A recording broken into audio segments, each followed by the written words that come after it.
মুসলিম পরিবারে জন্মগ্রহণ করেছি, ফলে খুব সহজে ইসলামটাকে জানার সুযোগ পেয়েছি। ইসলাম মেনে চলার, ইসলামকে বাস্তবায়ন করার খুবই সুযোগ পেয়েছি। এটা আল্লাহ তাআলার আমাদের প্রতি অশেষ রহমত। আমাদের জন্ম মুসলিম পরিবারে হোক অথবা অমুসলিম পরিবারে, মুসলিম ছাড়া জান্নাতে যাওয়ার প্রশ্নই নেই। যদি অমুসলিম পরিবারে আমাদের জন্মটা হতো তাহলে খুব সহজেই ইসলামটাকে বুঝতে পারতাম না, খুব সহজেই ইসলামকে জানতে পারতাম না। জানলে বুঝলেও বাস্তবায়নের ক্ষেত্রে নানা সমস্যার সম্মুখীন আমাদেরকে হতে হতো। কিন্তু আলহামদুলিল্লাহ খুব সহজে আমরা ইসলামটাকে পেয়েছি। ইসলামকে পেয়ে, ইসলামকে জেনে বুঝে জান্নাতে যাওয়ার পথটা আমাদের জন্য খুব সহজ। সাধারণত ইসলাম জীবন ব্যবস্থাটা, ইসলাম ধর্মটাই একেবারে সহজ এবং সরল, কঠিন নয়, কঠিন নয়, একবারে সহজ এবং সরল। যদি আমরা তা বুঝি, বুঝার প্রচেষ্টা করি, তাহলে আমাদের জন্য আল্লাহ তাআলার সন্তুষ্টি অর্জন করা খুব সহজ। কিন্তু দুঃখ হলো যে আমরা এত সহজে ইসলামকে জানার এবং মানার সুযোগ পাওয়া সত্ত্বেও আমরা না ইসলামকে বাস্তবায়ন করি, না ইসলামকে জানার প্রচেষ্টা করি। কেউ আবার জানার চেষ্টা করি তো ফেসবুকের মাধ্যমে, ইউটিউবের মাধ্যমে, গুরু এবং শিক্ষকের মাধ্যমে নয়। ফেসবুক এবং ইউটিউব তো দূরে থাক, কেউ যদি মনে করেন যে বঙ্গানুবাদ দেখে, তর্জমা দেখে ইসলামকে হুবহু বুঝবো, পূর্ণরূপে বুঝবো, তাহলে আমি বলবো তিনি মূর্খতার জগতে বসবাস করছেন। পার্থিব বিষয়ে আমাদের জ্ঞান আছে, দুনিয়ার ব্যাপারে আমরা সচেতন, দুনিয়ার ব্যাপারে আমাদের বিবেক বুদ্ধি আছে। আমাদের মাতৃভাষা বাংলা, মাধ্যমিক পর্যন্ত বাংলা পড়ে নিয়েছি। এমবিবিএস ডক্টর হওয়ার জন্য মাধ্যমিক যথেষ্ট নয়, মাধ্যমিক এটা কম্পালসারি, মাধ্যমিক পাস করা এটা কম্পালসারি, যথেষ্ট নয় এমবিবিএস ডক্টর হওয়ার জন্য। আমরা এখন মাধ্যমিক পর্যন্ত লেখাপড়া করলাম, আর মাধ্যমিক পর্যন্ত লেখাপড়া করার পরে যদি ভাবি যে বইপত্রগুলো তো আমাদের মাতৃভাষা হয়ে গেছে, বাংলায় হয়ে গেছে, আর পড়াশোনা করলাম না গুরুর দ্বারা, যে এমবিবিএসে ভর্তি না হয়ে, এমডিএ ভর্তি না হয়ে, গুরুর কাছে শিক্ষা না নিয়েই সাধারণভাবে আমি যদি পড়াশোনা করি, তাহলে এমবিবিএস ডক্টর আমি হতে পারবো না, এমডি আমি হতে পারবো না। এমনকি আমি যদি বিশেষজ্ঞ টিউশনে পড়ি, বিশেষজ্ঞ ডাক্তারের কাছে টিউশনে পড়ি, প্রাইভেটও পড়ি, তাহলেও কিন্তু আমি সেই ডিগ্রি ব্যবহার করতে পারবো না। আমি নিজেকে এমডি আর এমবিবিএস ডাক্তার বলে পরিচয় দিতে পারবো না। এটা ততক্ষণ আমি পারবো যতক্ষণ পর্যন্ত প্রশাসনের নজর এড়িয়ে যাব। কিছুদিন আগেই যখন ধরপাকড় যখন শুরু হয়, যারা ভুয়ো ডাক্তার ছিল, এমবিবিএস পাস করেনি, এমডি পাস করেনি, এমনি শুধু সাইনবোর্ড লাগিয়ে দিয়েছিল, দু একটা ধরপাকড় হতেই দেখেছে যে সব খুলে ফেলে দিয়েছে। তো দুনিয়ার ব্যাপারে, পার্থিব ব্যাপারে আমাদের বিবেক বুদ্ধি আছে, কিন্তু ধর্মের ব্যাপারে গুরুর কাছে, ওস্তাদের কাছে, আমি কথা বলছি না আপনাকে মাদ্রাসায় পড়তেই হবে, মাদ্রাসায় পড়তেই হবে এ কথা আমি বলছি না। তবে একজন গুরু, ধর্মীয় পণ্ডিত, যেমন অতীতে সাহাবাদের যুগে, তাবেঈনদের যুগে স্বয়ং রাসূল সাল্লাল্লাহু আলাইহি সাল্লামের নিকটে মানুষ আসতো, শিখতো। পরবর্তীতে সাহাবা, তাবেঈন, তাবা তাবেঈন, মুহাদ্দিসদের নিকটে, ইমামদের নিকটে মানুষ গোল টেবিল হয়ে বসতেন, এইরকম মসজিদে গোল টেবিল হয়ে বসতেন। তারা সেখান থেকে শিক্ষা অর্জন করতেন, তারা জ্ঞানার্জন করতেন। ইদানিং অবশ্য সেই সিস্টেমটা উঠে গেছে, এখন মাদ্রাসা। ইসলামকে জানার জন্য, কোরআন এবং সুন্নাহকে জানার জন্য আমাকে আপনাকে মাদ্রাসা অধ্যয়ন করতে হবে। মাদ্রাসায় আপনাকে পড়াশোনা করতে হবে যদি প্রকৃত অর্থে আমি এবং আপনি যদি আলেম যদি হতে চাই। আর আমি যদি বলি যে আমি সাধারণ থাকবো, আমি আলেম হব না, প্রত্যেকেই আলেম হতে হবে এমনটি বিষয় নয়, তাহলে আমি এবং আপনি যে কাজটা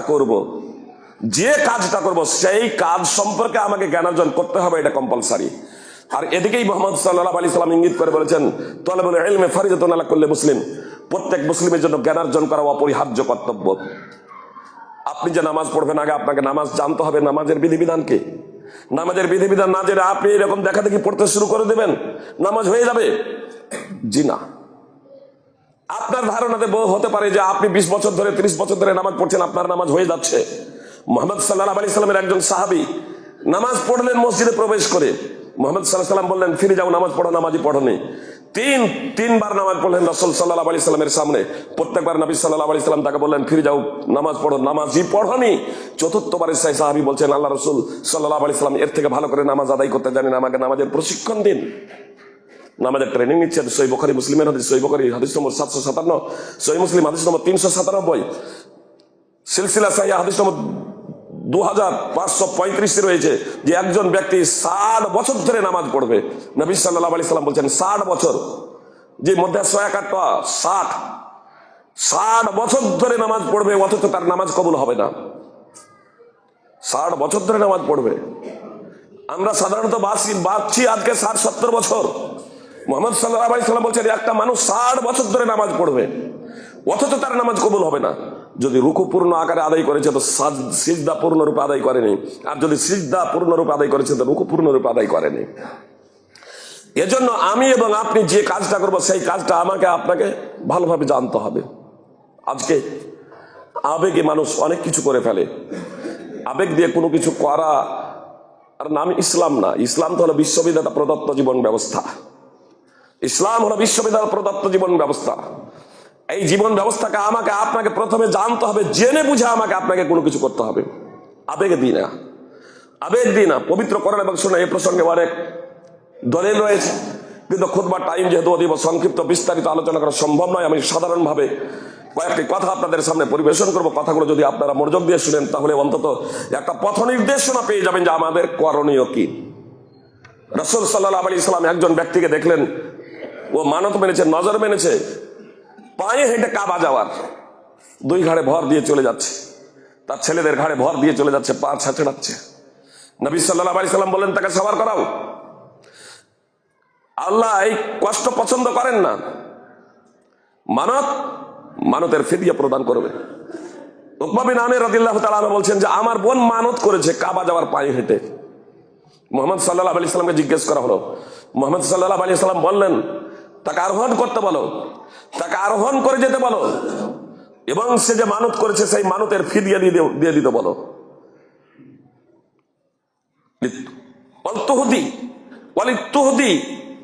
বাদানা, সে যাতে একটা বাদানা, একটা উট যাতে ওই মানতের কাফারা দিয়ে দেয়। আল্লাহ রাসূল সাল্লাল্লাহু আলাইহি সাল্লাম মানত করেছে পায়ে হেঁটে কাবা যাবে। যে আগে আমাকে আপনাকে জানতে হবে ধর্মটা কি, তারপরে আমাকে আপনাকে সেই ধর্মটাকে পালন করতে হবে। না জেনে শুনে আমাকে আপনাকে ধর্ম পালন করলে হবে না। যতই ভালো নিয়াত, লক্ষ্য এবং উদ্দেশ্য থাক না কেন, আপনি বলবেন যে আমার লক্ষ্য উদ্দেশ্য খুব ভালো। লক্ষ্য উদ্দেশ্য শুধু ভালো হলেই হবে না, লক্ষ্য উদ্দেশ্য ভালোর সাথে সাথে নিয়াতটা ভালো হওয়ার সাথে সাথে পথ এবং বস্তুটাও ভালো হওয়া চাই। কুরবানি আপনারা জানেন কোরআন সুন্নাহ দ্বারা সাব্যস্ত। কুরবানি কোরআন এবং সুন্নাহ দ্বারা সাব্যস্ত। ঈদের দিন কুরবানি করতে হবে, ঈদের দিনে উত্তম, তারপরেও 2-3 দিন করা যায়, কিন্তু ঈদের দিন হলো উত্তম। আবু বুরদা ঈদের দিনে তার কুরবানির পশুটাকে জবাই করেছেন। ঈদের দিন হচ্ছে পানাহারের দিন।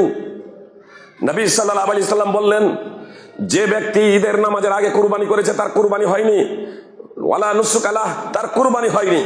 আবু বুরদা দাঁড়িয়ে গেলেন, আল্লাহ রাসূল, আমি মনে করেছি আজকে পানাহারের দিন, এজন্য আমি ভাবলাম যে আমার বাড়িতেই যাতে প্রথম কুরবানিটা জবাই হয়, আমার কুরবানির পশুটা আমি জবাই করেছি।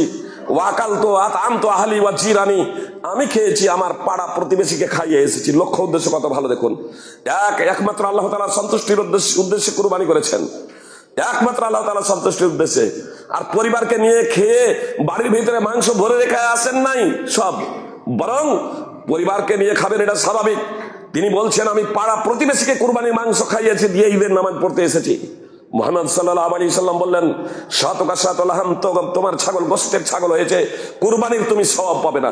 ঈদের দিনেই জবাই করেছেন, ঈদের দিনেই কুরবানির পশু জবাই করেছেন, অথচ কুরবানির নেকি থেকে বঞ্চিত কেন? কোন ইবাদত, কোন কথা, কোন কর্ম আল্লাহ তাআলার দরবারে গৃহীত হওয়ার জন্য দুটি বিষয় অপরিহার্য। এক, সেটা কোরআন, আল্লাহ তাআলা এবং তার রাসূল দ্বারা প্রমাণিত হতে হবে এবং তা একমাত্র আল্লাহ তাআলার সন্তুষ্টির জন্য এবং মুহাম্মদ সাল্লাল্লাহু আলাইহি সাল্লামের আনুগত্য হতে হবে।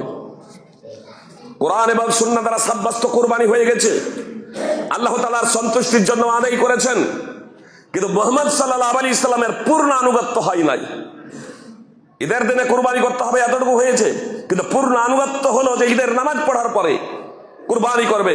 ঈদের নামাজের আগে হয়ে গেছে, একটু আগে আনুগত্যে ইত্তেবা রাসূল সাল্লাল্লাহু আলাইহি সাল্লামের আনুগত্যে একটু শিথিলতা প্রদর্শনের জন্য তার কুরবানি বাতিল। আল্লাহ রাসূল বলছে সাধারণ মাংস, তোমার কুরবানির পশুটা সাধারণ খাসিতে ছাগলে পরিণত হয়েছে, তুমি কুরবানির সওয়াব পাবে না, তুমি কুরবানির নেকি পাবে না। ঈদের দিনে জবাই করা সত্ত্বেও কুরবানির পশুকেই জবাই করলেন, তারপরেও তিনি নেকি থেকে বঞ্চিত কেন? এজন্য আমি এবং আপনি যে কাজটা করব, এই কাজটা প্রথমত আমাকে আপনাকে কোরআন এবং সুন্নাহ এই দুটো থেকে আগে সাব্যস্ত কিনা আমাকে দেখতে হবে, তারপরে সেটা একমাত্র আল্লাহ তাআলার সন্তুষ্টির জন্য এবং মুহাম্মদ সাল্লাল্লাহু আলাইহি সাল্লামের আনুগত্যে। আর এটা হবে সদা সর্বদা ব্যক্তি স্বার্থের ঊর্ধ্বে। যখনই আল্লাহ তাআলার সন্তুষ্টি এবং মুহাম্মদ সাল্লাল্লাহু আলাইহি সাল্লামের আনুগত্যে, তখন ব্যক্তি স্বার্থের ঊর্ধ্বে দুনিয়াবি কোনো এখানে আপনার লোভ লালসা থাকবে না। একমাত্র আল্লাহ তাআলাকে সন্তুষ্ট করাই হবে মূল লক্ষ্য এবং উদ্দেশ্য। একমাত্র আল্লাহ তাআলার সন্তুষ্টি হচ্ছে মূল লক্ষ্য এবং উদ্দেশ্য। আল্লাহ তাআলা বলছেন ওয়া মান ইউশাকিক রাসূলা মিন বা'দি মা তাবায়ানা লাহুল হুদা ওয়া ইয়াত্তাবি গায়রা সাবিলিল মুমিনিনা নুওয়াল্লিহি মা তাওয়াল্লা ওয়া নুসলিহি জাহান্নামা ওয়া সাআত মাসীরা।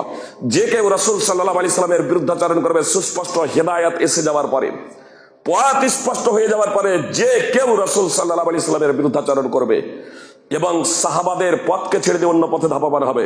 আমি ভাবার্থে সরাসরি প্রবেশ করলাম, এর কারণ হলো যে মাত্র আয়াতে সকলের ঐক্যমতে প্রথম নম্বরে হচ্ছেন সাহাবায়ে কেরাম রাদিয়াল্লাহু তাআলা আনহুম। আল্লাহ বলছেন ওয়ায়াত্তাবি গায়রা সাবিলিল মুমিনিন, মুমিনদের পথকে ছেড়ে দিয়ে যারা অন্য পথে ধাবমান হবে, আল্লাহ বলছেন যারা মুমিনদের পথকে ছেড়ে দিয়ে অন্য পথে ধাবমান হবে, আমি তাদেরকে সেই দিকেই ধাবমান করব এবং জাহান্নামে নিক্ষেপ করব। তা কতই না নিকৃষ্ট স্থান। সূরা নিসা 4 নম্বর সূরার 115 নম্বর আয়াত। মুমিনদের পথ, জি এই মুমিন বলতে কারা? কোরআনের আয়াত যখন অবতীর্ণ হয় তখন সাহাবায়ে কেরাম রাদিয়াল্লাহু তাআলা আনহুমই ছিলেন ঈমানদার, সাহাবায়ে কেরাম রাদিয়াল্লাহু তাআলা আনহুমই ছিলেন মুসলমান, এত ব্যতীত অন্য কেউ না।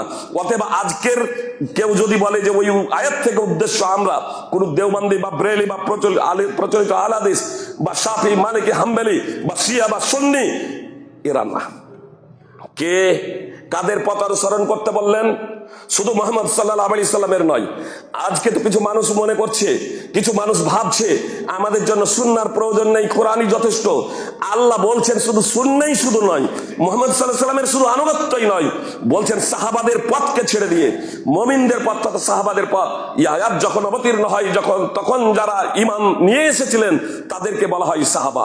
তো সাহাবাদের পথকে ছেড়ে দিয়ে আল্লাহ বলছেন সাহাবাদের পথকে ছেড়ে দিয়ে যারা অন্য পথে ধাবমান হবে, সাহাবাদের পথকে ছেড়ে দিয়ে যারা অন্য পথে যাবে, আমি তাদেরকে সেই দিকেই যেতে দেব। আল্লাহ এ কথা বলছেন না যে তাদেরকে বাধ্য করব সাহাবাদের পথে যেতে। কেন তাদেরকে সেই দিকেই যেতে দেবেন যেদিকে তারা যেতে চাইবে? আল্লাহ বলছেন ইন্না হাদাইনাহু সাবিলা ইম্মা শাকিরা ওয়া ইম্মা কাফুরা। এটা এর জন্যই যে আল্লাহ বলছেন আমি মানুষকে সুপথ প্রদর্শন করেছি, হয় সে কৃতজ্ঞ হবে অথবা অকৃতজ্ঞ হবে। কৃতজ্ঞ হবে জান্নাত, অকৃতজ্ঞ হবে জাহান্নাম। আল্লাহ আমাকে আপনাকে স্বাধীনতা দিয়েছে পথ নির্বাচন করার, তবে আমাকে আপনাকে উৎসাহ প্রদান করেছেন যাতে আমরা আল্লাহর পথ যাতে অনুসরণ যাতে করি, আল্লাহর যাতে আনুগত্য করি। আর এজন্য আল্লাহ তাআলা বললেন যে রাসূলের আনুগত্য করো, রাসূলের বিরুদ্ধাচরণ করো না, এবং সাহাবা মুমিনিন তথা সাহাবাদের পথকে তোমরা ছেড়ে দিও না। যদি তোমরা রাসূল সাল্লাল্লাহু আলাইহি সাল্লাম কিংবা সাহাবাদের পথকে তোমরা যদি ছেড়ে দাও, তাহলে তোমাদেরকে জাহান্নামে নিক্ষেপ করব। আর তা স্থান হিসেবে খুবই নিকৃষ্ট। আল্লাহ তাআলা আরো স্পষ্ট ভাবে বলছেন সাহাবাদের ইমানকে। সেই সময় যারা মুহাম্মদ সাল্লাল্লাহু আলাইহি সাল্লামের জীবদ্দশাতেই যারা তখনও ইমান আনয়ন করায়নি, ইহুদি খ্রিস্টান মুশরিক অগ্নি পূজক তথা কিয়ামতের আগে পর্যন্ত যত মানুষ জন্মগ্রহণ করবে, আমরা সবাই হলাম তারা।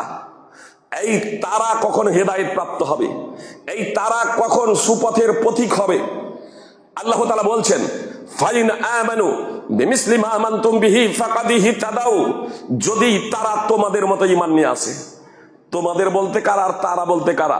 প্রথমত এই দুটো শব্দ আমাদের বুঝে নিতে হবে, তারা এবং তোমাদের। আল্লাহ বলছেন কোরআনে সূরা বাকারা 2 নম্বর সূরার 137 নম্বর আয়াতে, যদি তারা তোমাদের মতো ঈমান নিয়ে আসে।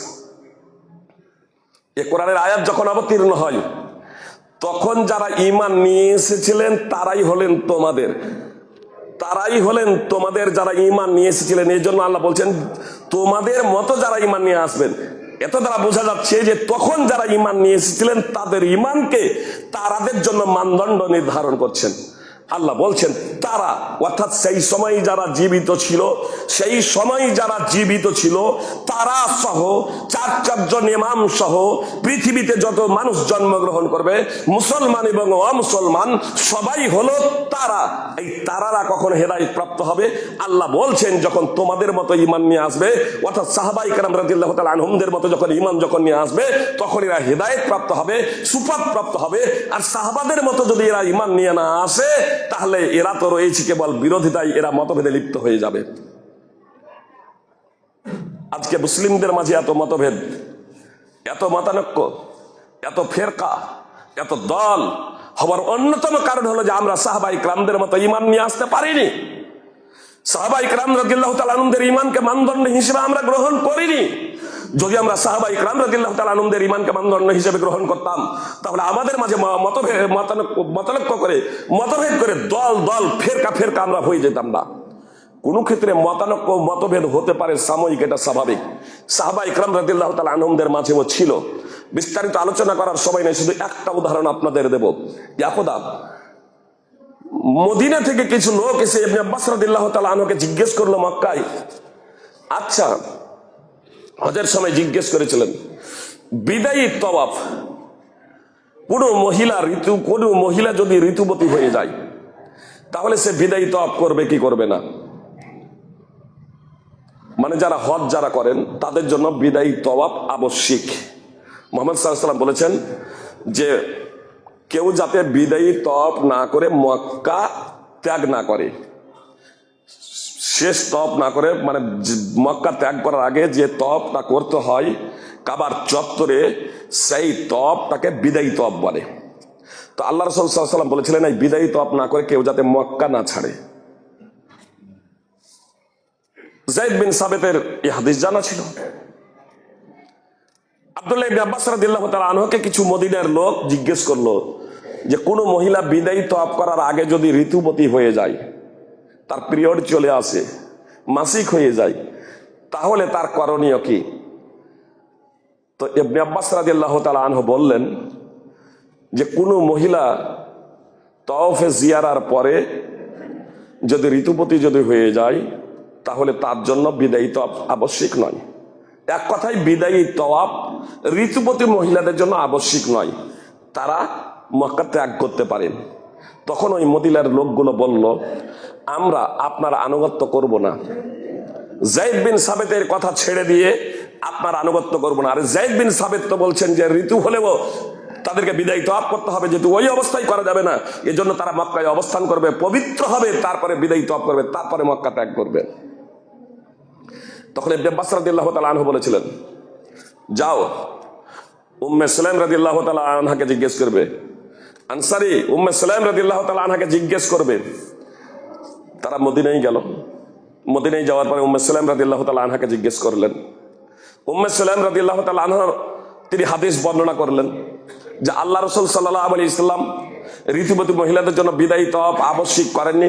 রাসূলুল্লাহ সাল্লাল্লাহু আলাইহি ওয়াসাল্লামের হজের সময়, বিদায়ী হজ্জের সময় হাফসা এবং আমি ঋতুবতী হয়ে গিয়েছিলাম। রাসূল সাল্লাল্লাহু আলাইহি ওয়াসাল্লাম বলেছিলেন এটা আবশ্যিক নয়।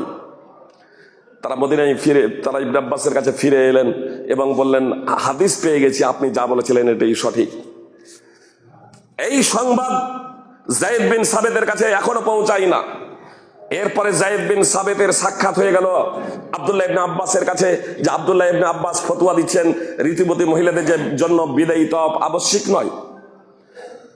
সাক্ষাৎ হলে যায়েদ বিন সাবেত, তিনি বয়সে বড়, ওহীর লেখক, যেই ওহীর লেখক ছিলেন বয়সে বড় যায়েদ বিন সাবেত, এই যায়েদ বিন সাবেত ইবনে আব্বাসকে দেখার পরে বলছেন, এই ইবনে আব্বাস, শুনছি আপনি নাকি ফতোয়া দিচ্ছেন বিদায়ী তওয়াফ ঋতুবতী মহিলাদের জন্য আবশ্যিক নয়। বলছে হ্যাঁ। তো যায়েদ বিন সাবেত বলছেন, আর এই ফতোয়া দেবেন না। মতানক্য হলো, মতানক্য হবে, এটা স্বাভাবিক। বলছেন আপনি ফতোয়া দেবেন না। তো ইবনে আব্বাস বলছেন, তা যদি না হয় তবে উমুক আনসারীকে জিজ্ঞেস করবেন, উম্মে সুলাইম রাদিয়াল্লাহু তাআলা আনহাকে জিজ্ঞেস করবেন। যায়েদ বিন সাবেত বললেন না, আমি বয়সে বড়, আমি ওহীর লেখক, আমি আল্লাহ রাসূল সাল্লাল্লাহু আলাইহি সাল্লামের পাশে থেকে ওহী লিখতাম, এই কথা বললেন না। তিনি শান্তভাবে শুনে চুপ করে গেলেন। উম্মে সুলাইম রাদিয়াল্লাহু তাআলা আনহাকে জিজ্ঞেস করলেন, আর উম্মে সুলাইম রাদিয়াল্লাহু তাআলা আনহা রাসূল সাল্লাল্লাহু আলাইহি সাল্লাম থেকে হাদিস শুনিয়ে দিলেন। তিনি আম হাদিস, ব্যাপক হাদিস জানতেন, কমন হাদিস জানতেন, যে বিদায়ী তওয়াফ না করে কেউ যাতে মক্কা না যায়। কিন্তু ঋতুবতী মহিলাদের জন্য যে স্পেশাল হাদিস আছে, এই হাদিস সম্পর্কে অবগত ছিলেন না।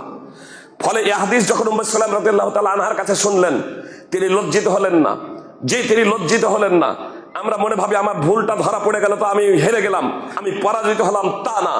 যায়েদ বিন সাবিত হাদিস শোনার পরে ইবনে আব্বাস রাদিয়াল্লাহু তাআলা আনহুর কাছে আসছেন হাসতে হাসতে, ওয়া হুয়া ইয়াদহাকু, হাসতে হাসতে আসছেন আর বলছেন, ওয়া মা আরাকা ইল্লা কাদ সাদাকতা, আপনার কথাই সঠিক, আপনার কথাই সঠিক। তিনি তার মতকে, যায়েদ বিন সাবিত তার মতকে প্রত্যাহার করেছেন। সহিহ মুসলিম হাদিস নম্বর 2813, সহিহ বুখারীতে সংক্ষিপ্ত ভাবে হাদিস রয়েছে। সুপ্রিয় ভাতৃবৃন্দ, সাহাবায়ে কেরামদের মাঝে মতানক্য হয়েছে, মতভেদ হয়েছে, কিন্তু যখনই তারা দলিল জানতে পেরেছেন, তখন তারা দলিলকে তারা মেনে নিয়েছেন, দলিলের কাছে আত্মসমর্পণ করেছেন, দলিলের কাছে আত্মসমর্পণ করেছেন। এই জন্যই আল্লাহ তাআলা বলছেন, এটা হচ্ছে সাহাবায়ে কেরামদের পথ, কোরআন এবং সুন্নাহ। কোরআন এবং সুন্নাহকে মেনে নিতে হবে। যখনই কোরআন সুন্নাহ আপনার কাছে স্পষ্ট হয়ে যাবে, তখন কোনো প্রকারের যুক্তি চলবে না। স্বয়ং ইবনে আব্বাসকে দেখুন, একদা তিনি ফতোয়া দিতেন খুব সাধারণভাবে, যেহেতু খুতবার টাইম একবারে সংক্ষিপ্ত। ইবনে আব্বাস স্বয়ং ফতোয়া দিতেন, নগদে যদি টাকা যদি কম বেশি করা যদি যায় ভাঙানি, তাহলে কোনো সমস্যা নেই। উদাহরণস্বরূপ, আপনি আমাকে বলছেন 500 টাকা ভাঙিয়ে দেন, তো আমি বলছি 400 টাকা দেবো, 500 টাকা ভাঙিয়ে নেবেন তো 400 টাকা দেবো। ইবনে আব্বাস বলছেন, প্রথমে বলতেন যে এই ফতোয়া কোনো সমস্যা নেই, নগদে হলে কোনো সমস্যা নেই, আর যদি বাকিতে হয় তাহলে এটা সুদ, এটা না জায়েজ, হারাম। আবুল জাওজা, তিনি তার কাছ থেকে যখন থেকে এই ফতোয়া শুনেছিলেন, তার এলাকাতে গিয়ে এই ফতোয়া দিয়েই চলেছেন, নগদে লেনদেন যদি করা যদি হয়, টাকা পয়সা কম বেশি যদি হয়, তাহলে কোনো সমস্যা নেই। পরবর্তীতে আপনার আবুল জাওজার নিকটে একটা সংবাদ পৌঁছালো যে এই ফতোয়াটা সঠিক নয়। মক্কা তিনি গেলেন, আর মক্কা গেলেন সেই সময় যখন ইবনে আব্বাস এবার বৃদ্ধ হয়ে গেছেন। ফতোয়া দিয়েছিলেন যুবক অবস্থায়, এখন বৃদ্ধ হয়ে গেছেন। আর বৃদ্ধ হয়ে যাওয়ার পরে ইবনে আব্বাসকে জিজ্ঞেস করছেন যে, আবুল জাওজা, যা শুনছি আপনি নাকি আপনার ফতোয়াটা প্রত্যাহার করে নিয়েছেন, অথচ আপনাকে যখন জিজ্ঞেস করেছিলাম, আপনি যখন ফতোয়া দিয়েছিলেন, তখন থেকে নিয়ে এখন পর্যন্ত আমি এই ফতোয়াই দিয়ে যাচ্ছি, কোনো সমস্যা নেই। আপনার অর্থের টাকা নগদে যদি কম বেশি যদি করা হয় তাহলে কোনো সমস্যা নেই, কিন্তু আপনি ফতোয়া দিয়েছেন নাকি এটা চলবে না, প্রত্যাহার করে নিয়েছেন আপনার মত। তো বলছেন যে হ্যাঁ, এই আবু সাঈদ খুদরী রাদিয়াল্লাহু তাআলা আনহু নবী সাল্লাল্লাহু আলাইহি ওয়াসাল্লাম থেকে হাদিস বর্ণনা করেছেন যে এটা সুদ। এর জন্য ফাতারাতু রাই ইলা হাদিসে রাসূলুল্লাহ সাল্লাল্লাহু আলাইহি ওয়াসাল্লাম, আমি রাসূল সাল্লাল্লাহু আলাইহি ওয়াসাল্লামের হাদিসের কারণে আমার ব্যক্তিগত মতামত রায়কে বিসর্জন দিয়ে দিয়েছি। আমার মতামত, আমার রায়কে আমি বিসর্জন দিয়েছি রাসূল সাল্লাল্লাহু আলাইহি ওয়াসাল্লামের হাদিসের কারণে। দেখুন কিভাবে সাহাবায়ে কেরাম রাদিয়াল্লাহু তাআলা আনহুম দীর্ঘদিন যাবত হয়তো একটা ফতোয়া দিয়েছেন, যখনই বুঝতে পারলেন যে ফতোয়া ভুল, সঙ্গে সঙ্গে প্রত্যাহার করে নিচ্ছেন। হাদিস, মানহাজ সাহাবায়ে কেরাম এবং সাহাবায়ে কেরামদের জন্য আবশ্যিক কেন মানহাজ? আল্লাহ তাআলা সাহাবায়ে কেরামদের মতো আমাদেরকে ঈমান আনতে বললেন। যদি ঈমান নিয়ে আসো তবে হক পথের পথিক হবে, হেদায়েত প্রাপ্ত হবে, আর না হলে তোমরা বিরোধীতে লিপ্ত হবে, মতভেদে লিপ্ত হয়ে যাবে। আজকে আমাদের মধ্যে হাজারো মতভেদের অন্যতম কারণ হলো যে আমরা সাহাবায়ে কেরাম রাদিয়াল্লাহু তাআলা আনহুমদের নীতিকে আমরা নির্ধারণ করিনি। আল্লাহ তাআলা আমাদের সেই নীতিকে নির্ধারণ করার তৌফিক দান করেন। আর আজকাল তো কিছু মানুষ শুধু সাহাবায়ে কেরামদের নীতি শুধু নয়, তাদের শুধু মানহাজকেই বিসর্জন দিয়েছে তাই নয়, তারা তো বলে যে আমাদের জন্য হাদিসের প্রয়োজন নেই, কোরআনই আমার জন্য যথেষ্ট। অথচ এ কোরআনের ভাবার্থই জানে না। আজ পর্যন্ত কোন একজন সাহাবী একজন তাবেঈ, একজন তাবা তাবেঈ, তাদের মধ্যে একজন কেউ এ কথা বলেন নাই যে আমাদের জন্য শুধু কোরআন যথেষ্ট, আমরা হাদিস মানবো না। অথচ আল্লাহ তাআলা তাদের জন্য জান্নাতের ঘোষণা দিয়েছেন। ওয়াসাবিকুনা আল-আউওয়ালুনা মিনাল মুহাজিরিন ওয়াল আনসার ওয়াল্লাযীনা ইত্তাবাউহুম বিইহসান রাদিয়াল্লাহু আনহুম ওয়া রাদু আনহু ওয়া আ'আদ্দা লাহুম জান্নাতিন তাজরি মিন তাহতিহা আল-আনহার খালিদিনা ফিহা আবাদা যালিকাল ফাওজুল আযীম। আল্লাহ তাআলা স্পষ্টভাবে বলেন, আনসার এবং মুহাজিরদের মধ্যে ঈমান আনয়নে যারা অগ্রগামী এবং প্রথম, আনসার এবং মুহাজিরদের মধ্যে ঈমান আনয়নে যারা অগ্রগামী এবং প্রথম, তারা এবং একনিষ্ঠতার সাথে যারা তাদের অনুসরণ করবে, তারা এদের সকলের প্রতি আল্লাহ সন্তুষ্ট, আর তাদের প্রতিও আল্লাহ তাআলা সন্তুষ্ট, আর তাদের প্রতিও আল্লাহ তাআলা সন্তুষ্ট। আল্লাহ তাআলা তাদের জন্য এমন জান্নাত প্রস্তুত করে রেখেছেন যার নিম্নদেশে নদী প্রবাহিত, এটাই মহা সফলতা। আল্লাহ তাআলা স্পষ্টভাবে বললেন, ওয়াসাবিকুনা আল-আউওয়ালুনা মিনাল মুহাজিরিন ওয়াল আনসার ওয়াল্লাযীনা ইত্তাবাউহুম বিইহসান রাদিয়াল্লাহু আনহুম ওয়া রাদু আনহু ওয়া আ'আদ্দা লাহুম জান্নাতিন তাজরি তাহতাহা আল-আনহারু খালিদিনা ফিহা আবাদা যালিকাল ফাওজুল আযীম। আল্লাহ তাআলা স্পষ্টভাবে বললেন সূরা তাওবা 9 নম্বর সূরার 100 নম্বর আয়াতে যে আনসার এবং মুহাজিরদের মধ্যে ঈমান আনয়নে যারা অগ্রগামী এবং প্রথম।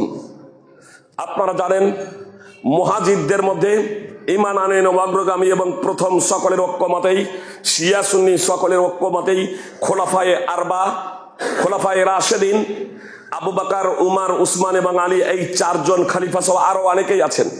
আমি শুধু প্রাথমিক পর্যায়ে এই চারজনের নাম উল্লেখ করলাম। শিয়া সুন্নি সকলে এ বিষয়ে ঐক্যমত যে এই চারজন মুহাজির এরা প্রথমে ইসলাম কবুল করেছিলেন, প্রথম দিকে ইসলাম কবুল করেছিলেন। আর আল্লাহ কি বললেন, যারা ঈমান আনয়নে অগ্রগামী এবং প্রথম আনসার এবং মুহাজিরদের মধ্যে আল্লাহ বলছেন শুধু এদের প্রতি সন্তুষ্ট, শুধু তাই নয়, আল্লাহ বলছেন এদের জন্য আল্লাহ জান্নাত প্রস্তুত করে রেখেছেন। শুধু তাই নয়, যারা একনিষ্ঠতার সাথে কিয়ামতের আগে পর্যন্ত যত মানুষ জন্মগ্রহণ করবে, তারা যারা এদের অনুসরণ করবে একনিষ্ঠতার সাথে, এদের প্রতি সুধারণা পোষণ করত, এদের প্রতি কল্যাণকামী হয়ে যারা একনিষ্ঠতার সাথে এদের পথ অনুসরণ করবে, আল্লাহ তাআলা বলছেন তাদের জন্য আমি জান্নাত প্রস্তুত করে রেখেছি। তাদের প্রতি আল্লাহ তাআলা সন্তুষ্ট, আর এরাও আল্লাহ তাআলার প্রতি সন্তুষ্ট। তো শুধু আবু বকর, উমর, উসমান খোলাফায়ে রাশিদিনকে আল্লাহ জান্নাত দিব বললেন তাই নয়। শিয়ারা, যে যারা কট্টরপন্থী শিয়া, তারা আবু বকর, উমর এদেরকে কাফের বলে, নাউযুবিল্লাহি মিন যালিক। সরাসরি কোরআন তাদের তীব্র প্রতিবাদ করে। শুধু তাই নয়, এদেরকে তো জান্নাতে দেবেন একনিষ্ঠতার সাথে যারা তারা তাদের অনুসরণ করবে, তাদেরকে আল্লাহ তাআলা জান্নাতে দেবেন। কত বড় কথা, তাদেরকেও জান্নাতে দেবেন। নবী সাল্লাল্লাহু আলাইহি সাল্লাম এই জন্যই বলেছেন, খায়রুন নাসি কারনি সুম্মাল্লাযীনা ইয়ালুনাহুম, শ্রেষ্ঠতম যুগ হলো আমার যুগ। সাহাবায়ে কেরাম এরা হলো মুহাম্মদ সাল্লাল্লাহু আলাইহি সাল্লামের উম্মতের মধ্যে শ্রেষ্ঠতম মানুষ হলো রাসূল সাল্লাল্লাহু আলাইহি সাল্লামের সঙ্গী সাথীগণ সাহাবায়ে কেরাম রাদিয়াল্লাহু তাআলা আনহুম। অতঃপর তাবেঈ, তার পরের যুগের লোকেরা, অতঃপর তার পরের যুগের লোকেরা। তারপরে বলছে বুখারী মুসলিমের হাদিস, তারপরে রাসূল সাল্লাল্লাহু আলাইহি সাল্লাম বলছেন চতুর্থ যুগের লোক প্রসঙ্গে, সুম্মা ইয়াফসুল কাযিব, তারপরে মিথ্যার ছড়াছড়ি হবে, তারপর মিথ্যার ছড়াছড়ি হবে। কথার সাথে কর্মের মিল হবে না, কাজের সাথে অন্তরের মিল থাকবে না। সুপ্রিয় ভাতৃবৃন্দ, মিথ্যার ছড়াছড়ি হবে। রাসূল সাল্লাল্লাহু আলাইহি সাল্লাম বলে দিলেন সুম্মা ইয়াফসুল কাযিব, অতঃপর মিথ্যার ছড়াছড়ি হবে। এজন্য সাহাবায়ে কেরাম রাদিয়াল্লাহু তাআলা আনহুমদের ঈমানকে আল্লাহ তাআলা মানদণ্ড নির্ধারণ করেছেন আমাদের জন্য। কোরআন এবং সুন্নাহকে যদি যথাযথভাবে বুঝতে হয়, তবে অবশ্যই কোরআন এবং সুন্নাহ অনুযায়ী আমাদের চলতে হবে। সাহাবায়ে কেরাম রাদিয়াল্লাহু তাআলা আনহুমদের মানহাজকে অবশ্যই আমাদের আঁকড়ে ধরতে হবে। আলহামদুলিল্লাহ ওয়াসসালাতু ওয়াসসালামু আলা রাসূলিল্লাহ, আম্মা বাদ, ফাউযু বিল্লাহি মিনাশ শাইতানির রাজিম। ইন্নাল্লাহা ওয়া মালাইকাতাহু ইউসাল্লুনা আলান নবী ইয়া আইয়ুহাল্লাযীনা আমানু সাল্লু আলাইহি ওয়া সাল্লিমু তাসলিমা। আল্লাহুম্মা সাল্লি আলা মুহাম্মাদিন ওয়া আলা আলি মুহাম্মাদ কামা সাল্লাইতা আলা ইব্রাহিম ওয়া আলা আলি ইব্রাহিম ইন্নাকা হামিদুম মাজিদ। আল্লাহুম্মা বারিক আলা মুহাম্মাদিন ওয়া আলা আলি মুহাম্মাদ কামা বারাকতা আলা ইব্রাহিম ওয়া আলা আলি ইব্রাহিম ইন্নাকা হামিদুম মাজিদ। সুপ্রিয় ভাতৃবৃন্দ, খুতবার টাইম শেষ, বক্তব্য এদি করে দিচ্ছি। শুধু এ কথা বলে যে 25শে ডিসেম্বর বা নববর্ষ জানুয়ারি যে আসছে, জি, ইসলামে এর কোনো ভিত্তি নেই। মিলাদুন নবীকেও আপনারা বিশেষ করে আহলে হাদিসরা মান্যতা দেন না, আর এটাই সঠিক। সেখানে 25শে ডিসেম্বর আপনি কিভাবে পালন করতে পারেন? নববর্ষ আপনি কিভাবে পালন করতে পারেন? বিজাতীয় সংস্কৃতি যা থেকে রাসূল সাল্লাল্লাহু আলাইহি সাল্লাম আমাদেরকে কঠোরভাবে নিষেধ করেছেন। এজন্য আপনাদের কাছে আমার বিনীত অনুরোধ, অবশ্যই ইসলামে আনন্দ বিনোদন আছে, কিন্তু অন্য কারো ধর্মীয় উৎসবের দিনগুলোকে আপনি এড়িয়ে যাবেন।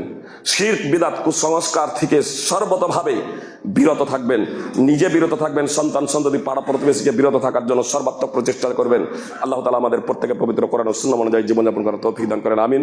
আকুলু কাউলি হাযা আস্তাগফিরুল্লাহ লি ওয়া লাকুম ওয়া লিসাইরিল মুসলিমিন।